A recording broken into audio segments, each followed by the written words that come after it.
Salam sejahtera buat semua kita. Pada hari ini bersama kita dalam ibadah akan merenungkan firman Tuhan. Namun sebelumnya kita akan berdoa memohon bimbingan Roh Kudus saat kita hendak membaca Alkitab hingga kita bisa mengerti kehendaknya.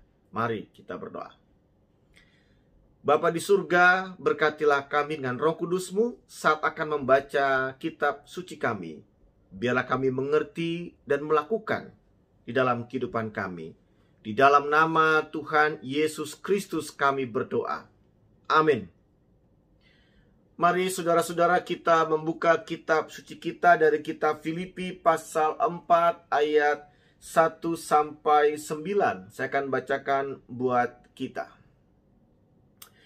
Karena itu saudara-saudara yang kukasihi dan yang kurindukan, sukacitaku dan mahkotaku, berdirilah juga dengan teguh dalam Tuhan. Hai saudara-saudaraku yang kekasih, Yudia kunasihati dan Sintike kunasihati, supaya sehati sepikir dalam Tuhan. Bahkan kuminta kepadamu juga Sunsugos, temanku yang setia, tolonglah mereka, karena mereka telah berjuang dengan aku dalam pekabaran Injil, bersama-sama dengan Clemens dan kawan-kawanku sekerja yang lain, yang nama-namanya tercantum dalam kitab kehidupan. Bersukacitalah senantiasa dalam Tuhan. Sekali lagi kukatakan, bersukacitalah. Hendaklah kebaikan hatimu diketahui semua orang. Tuhan sudah dekat. Janganlah hendaknya kamu khawatir tentang apapun juga, tetapi nyatakanlah dalam segala hal keinginanmu kepada Allah dalam doa dan permohonan dengan ucapan syukur. Damai sejahtera Allah yang melampaui segala akal akan memelihara hati dan pikiranmu dalam Kristus Yesus. Jadi akhirnya saudara-saudara, semua yang benar, semua yang mulia, semua yang adil, semua yang suci, semua yang manis, semua yang sedap didengar, semua yang disebut kebajikan dan patut dipuji, pikirkanlah semuanya itu. Dan apa yang telah kamu pelajari, dan apa yang telah kamu terima, dan apa yang telah kamu dengar, dan apa yang telah kamu lihat padaku, lakukanlah itu. Maka Allah sumber damai sejahtera akan menyertai kamu.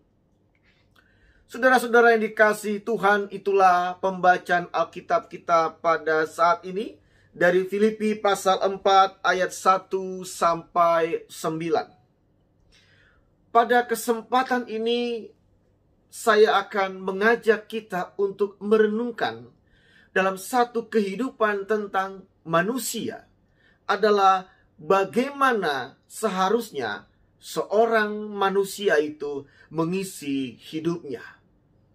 Dalam konteks siswa dan siswi, Bapak Ibu dan kita di tempat ini dalam satu ibadah virtual. Bagaimana seharusnya Anda mengisi hidup Anda? Sebagai seorang pelajar khususnya, sebagai seorang pengajar, dan tentu saya sebagai seorang pendeta. Apakah mengisi hidup dengan sikap tidak mau mengalah atau menganggap rendah orang lain? Apakah mengisi hidup dengan sikap mudah menyalahkan dan mempersoalkan kelemahan orang lain? Atau apakah dengan sikap masa bodoh terhadap sekeliling di mana kamu tinggal? Atau sikap selalu berlaku curang untuk sebuah ambisi pribadimu? Atau sikap mudah menyerah dan putus asa di dalam setiap kesulitanmu? Saudara-saudara, siswa dan siswi khususnya, dan Bapak Ibu semua kita, saya mengajak sebagai seorang muda, siswa dan siswi, dengarlah. Anda berhak mengatur diri Anda bagaimana mengisi hidup ini. Tidak boleh ada orang yang mengintervensi hidupmu. kamu punya hak untuk mengatur. Kamu juga adalah pribadi yang sudah dewasa dan punya tanggung jawab sendiri. Dan kamu adalah pribadi yang punya prinsip buat masa depan kamu. Masa depan kamu di tangan kamu. Kamu adalah orang yang tahu harus berbuat apa di masa mudamu saat ini. Dan oleh karena itu, siswa dan siswi, kamu bukan lagi anak kecil yang mudah cengeng menghadapi kesulitan, bahkan baperan atau egois, serta lebih secara individualistis, tidak pernah memperhatikan orang lain. Di sini kita bisa melihat kisah Paulus dalam surat Filipi pasal 4 ayat 1 sampai 9. Khususnya pada ayat 2 dan 3. Paulus melihat ada persoalan yang harus dia atasi di jemaat Filipi. Dia punya teman-teman sepelayanan yang tinggal di jemaat Filipi. Dan dia mendengar bahwa di jemaat itu ada ketegangan, ada perselisihan, yaitu antara Yudia dan Sintike, teman sepelayanan Paulus. Dan bagi Paulus ini harus diatasi, sebab ini membawa nama murid-murid Tuhan, nama agama Kristen, nama orang-orang percaya di tengah-tengah lingkungan sekitar, di tengah-tengah kota Filipi yang majemuk. Ada banyak orang-orang yang punya agama lain, kepercayaan yang lain, yang tentu memperhitungkan akan sikap hidup jemaat Filipi yang percaya kepada Tuhan Yesus. Paulus tidak cuek. Paulus masih mau memikirkan bagaimana baiknya kebersamaan di jemaat Filipi. Walaupun sebenarnya saudara-saudara, Paulus bisa saja cuek. Kenapa? Sebab dia juga sedang punya persoalan. Dia sedang berada di penjara di kota Roma. Harusnya orang-orang memperhatikan hidup Paulus. Harusnya Paulus dikuatkan, dihibur. Tetapi justru disinilah sikap Paulus. Apa yang bisa dia lakukan? Satu kebaikan yang dia lakukan bagi orang lain.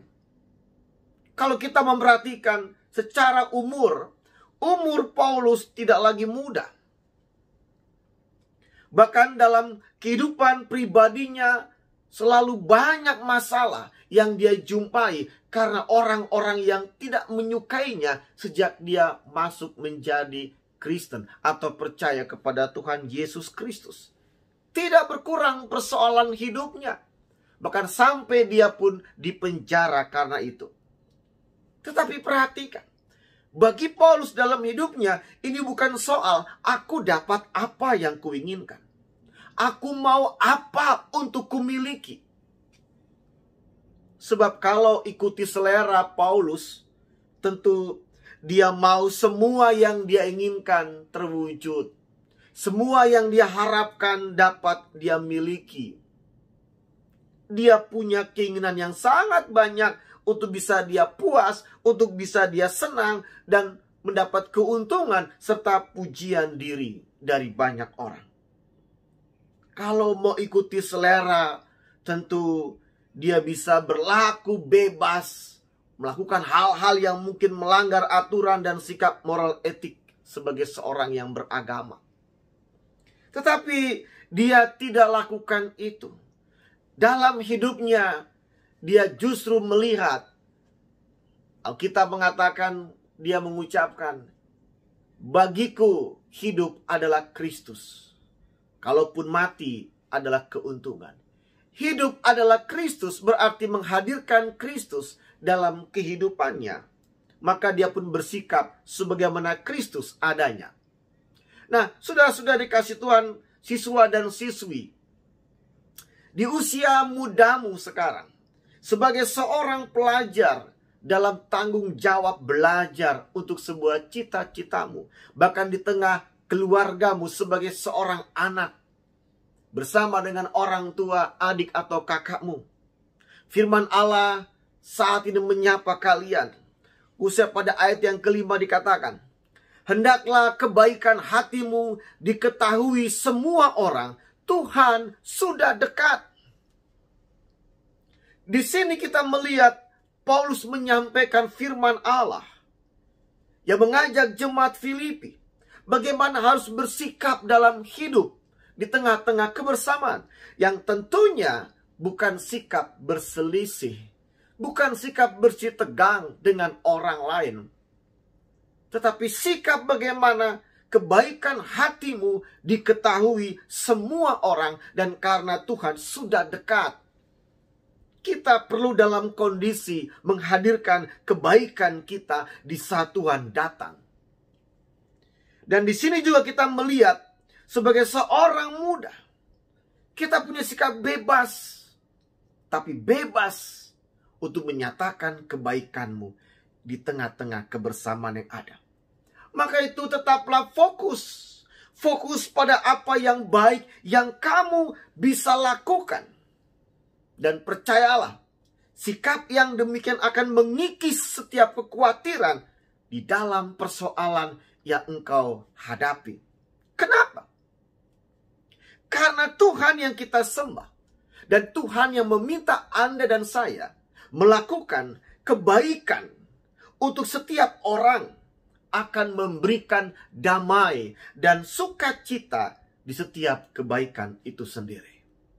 Tidak ada kebaikan yang mendatangkan ketakutan. Tidak ada kebaikan yang memperburuk kehidupan pribadi atau sesama. Di setiap kebaikan, di setiap hal yang baik yang Anda lakukan, mendatangkan sukacita dan damai sejahtera. Amin. Nah, di sini kita bisa katakan, kalau ada orang khawatir, kalau seorang itu khawatir, maka orang itu hatinya sedang tidak damai dan sukacita. Kalau orang itu khawatir, maka orang itu sedang tidak damai dan sukacita. Ada sebuah kutipan dari Harold Whitman, saya bacakan buat kita. Jangan tanyakan pada diri Anda apa yang dibutuhkan dunia. Bertanyalah apa yang membuat Anda hidup, kemudian kerjakan. Karena yang dibutuhkan dunia adalah orang yang antusias. Sebagai siswa dan siswi, seorang muda, antusias menjadi bagian kehidupan masa muda Anda. Maka sadari kekuatan Anda, talenta Anda, dan minat terbaik dalam diri Anda. Dan jangan tergoda hanya untuk mengurusi kelebihan dan kekuatan orang lain. Mari fokuskan energi Anda untuk menjadi yang terbaik di bidang Anda. Apa hobi Anda? Apa kesukaan baik Anda? Telusuri minat itu. Dan lakukan hal-hal yang Anda sukai dengan ikhlas. Dan teruslah belajar. Bila perlu, tanyakan pendapat orang-orang terdekat Anda. Karena mungkin mereka mengetahui kekuatan yang mungkin tidak Anda sadari. Tuhan memberkati. Amin. Mari saudara-saudara, siswa dan siswi yang dikasihi Tuhan, Bapak Ibu, kita berdoa. Kita satu hati dalam doa.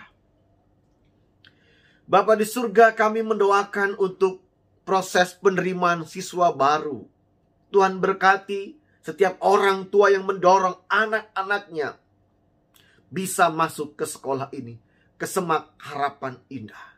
Kami percaya Tuhan, Engkau memberkati sekolah ini untuk menjadi berkat buat siswa dan siswi yang sekolah di tempat ini. Sekolah penabur yang mencerminkan nilai-nilai Kristiani. Dan juga kegiatan-kegiatan yang akan berlangsung di sekolah ini. Karakter Camp, Bina Iman, dan Career Day tanggal 22 sampai 23 Oktober 2020. serta PJJ, pembelajaran jarak jauh. Seluruh kegiatan di sekolah ini kami hanya percayakan Tuhan yang memberkati, hingga menjadi berkat buat setiap orang yang mengikutinya. Bahkan bagi siswa dan siswi yang sedang belajar dengan jarak jauh secara virtual, Tuhan berikan kekuatan, semangat belajar, terlebih kesehatan sepanjang proses belajar. Dan juga bagi Bapak Ibu guru pengajar, kesehatan saat mereka mengajar dan hikmat dalam menuntun mendidik anak-anak. Terima kasih Bapa, terima kasih Engkau Allah yang boleh menyempurnakan hidup kami. Bagaimana kami bersikap mengisi hidup ini di dalam nilai-nilai kebaikan Kristiani yang Tuhan inginkan. Di dalam nama Tuhan Yesus Kristus kami berdoa. Amin.